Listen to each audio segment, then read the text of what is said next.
తింటారా?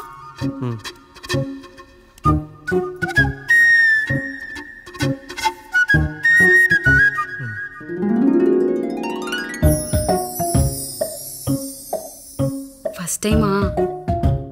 అవును. మీకెలా తెలిసిపోయిందండి? అంటే మా బామ్మ చెప్పింది. శోభనం గదిలో అనుభవం మగాడైతే మామిడిపండు పిసుక్కొని తింటాడు, అదే లేనివాడైతే మీలా ఇలా అరటిపండు ఓపిగ్గా ఒలుచుకొని తింటాడు అని.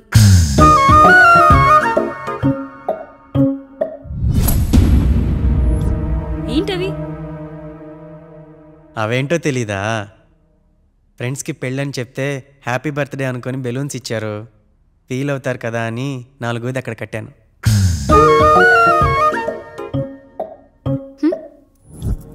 వచ్చాడు. పిల్లల గదిలోకి వెళ్ళారా? వెళ్ళారండి. మీరెంత ఏంటి ఇంత రాత్రి అయినా ఇంకా పడుకోలేదా? మీరు లేనిది ఎప్పుడైనా పడుకున్నామా అన్నయ్య? అందరం కలిసే కదా పడుకునేది మావయ్య. సరే సరే, అందరం పెద్దోడి గదిలో పడుకుందాం. ఈరోజు వాడి శోభనం కదా, అసలే కొత్త. పక్కనుంటే ధైర్యంగా ఉంటుంది. పక్క నుండి దగ్గరుండి జరిపిద్దాం. పదండి.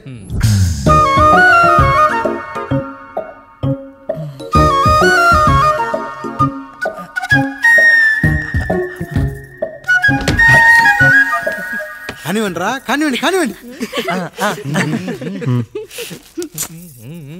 మీరేం మావయ్య ఇక్కడ పడుకుంటున్నారు?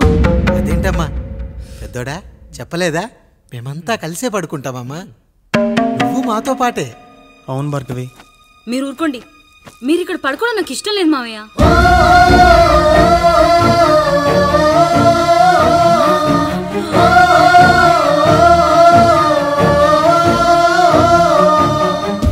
అదేంటమ్మా అలా అంటావు? ఎన్నో చూసాం, ఎన్నో చేశాం. దుక్కి దున్ని కోత కోయకుండానే ఈ విత్తనాలన్నీ మొలకొచ్చాయంటావా తల్లి? అవన్నీ నాకు తెలియదు మావయ్య. మర్యాదగా బయటికి వెళ్ళండి.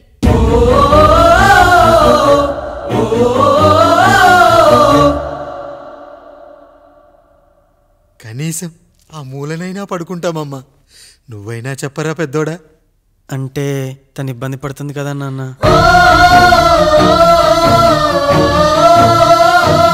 నువ్వు కూడా ఏంట్రా, పిల్లలేదో ఆశపడుతున్నారమ్మా.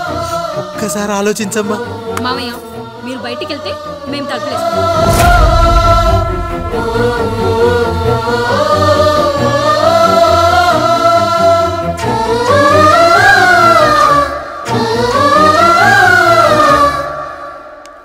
వేసుకోండి అమ్మా, వేసుకోండి.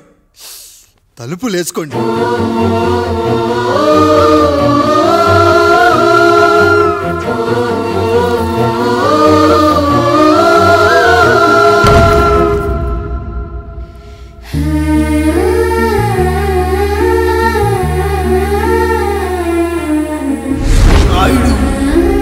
బిడ్డలు జాగ్రత్త. ఈ రోజు నుంచి వీళ్ళంతా నీ తమ్ముళ్ళు చెల్లెళ్ళు కాదు, నీ బిడ్డలు.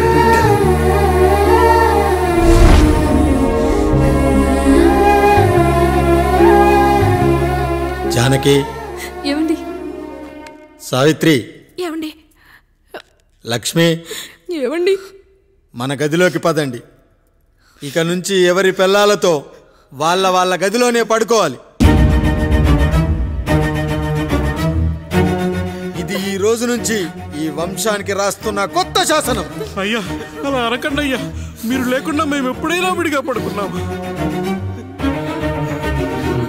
అంతా కలిసే కదయ్యా పంచుకున్నాం. వెళ్ళరా వెళ్ళు. నీకు భార్య ఉంది, నీకు పడగది ఉంది. వేసుకోండి రా, మీరు వేసుకోండి. తలుపులు వేసుకోండి. మీరు కూడా ఏంటండి పిల్లలేదు? చిన్న పిల్లల వాళ్ళని ఉయ్యాల్లో ఆడించేటప్పుడు పక్కనే ఈ నాన్న కావాలి. బడికెళ్ళేటప్పుడు పక్కనే ఈ నాన్న కావాలి. గుడికెళ్ళేటప్పుడు కూడా పక్కనే ఈ నాన్న కావాలి. కానీ శోభనం గదిలో మాత్రం పక్కనే ఉంటానంటే బరువయ్యాను జానకి, బరువయ్యాను.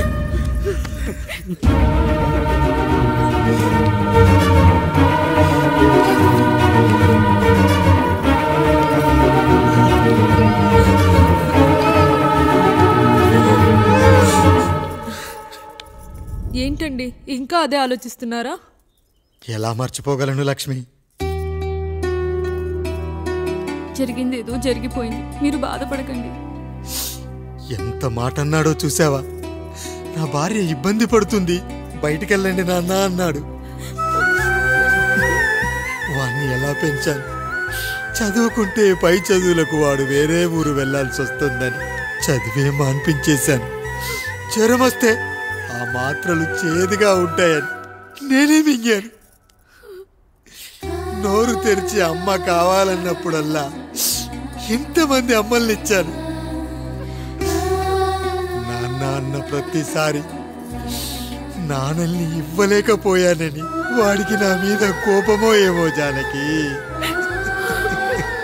నిజమేనండి, మనమంతా ఇలా లేమే. మన కుటుంబానికి దిష్టి తగిలింది. మా నాన్న మరణంతో ఆస్తిపోయి తమ్ముళ్ళతో నడి రోడ్డున పడ్డప్పుడు ఇలాంటి కష్టాన్ని మొదటిసారి అనుభవించాను.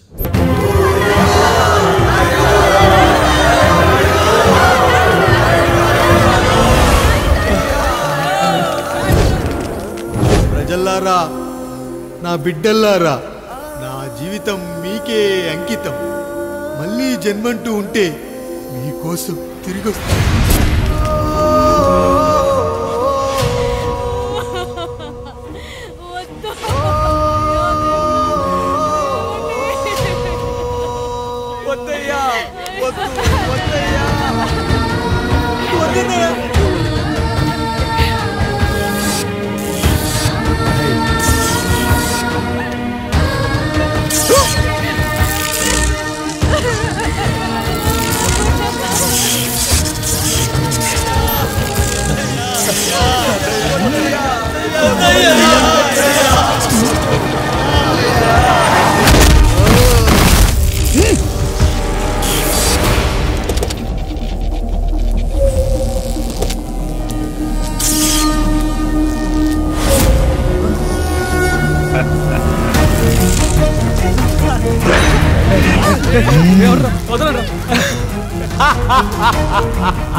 ఎవడొస్తాడు? నిన్ను కాపాడటానికి ఎవడొస్తాడు?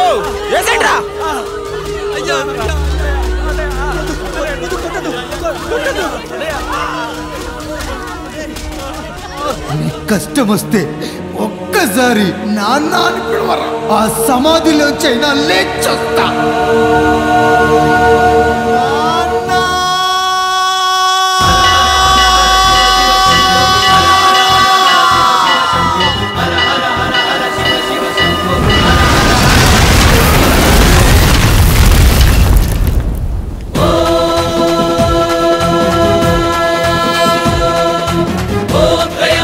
यजामहे सुगन्धिं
లేచి నిలబడండి, కొట్టండి, గట్టిగా కొట్టండి, కసితీరా కొట్టండి. ఈ చిత్రంలోని నటులను, సాంకేతిక నిపుణులను ఎక్కడ పడితే అక్కడ కొట్టండి. కనిపించిన ప్రతి చోట కొట్టండి చప్పట్లతో. విడివిడిగా ఉన్న వ్యక్తుల మధ్య బంధాన్ని నిలిపేది కుటుంబం. విడిపోయిన కొబ్బరి ఆకులను కలిపి ఉంచేది కొబ్బరి మట్ట. కుటుంబం కోసం నిలబడ్డ ఎందరో అన్నయ్యలకు మా ఈ చిత్రం అంకితం.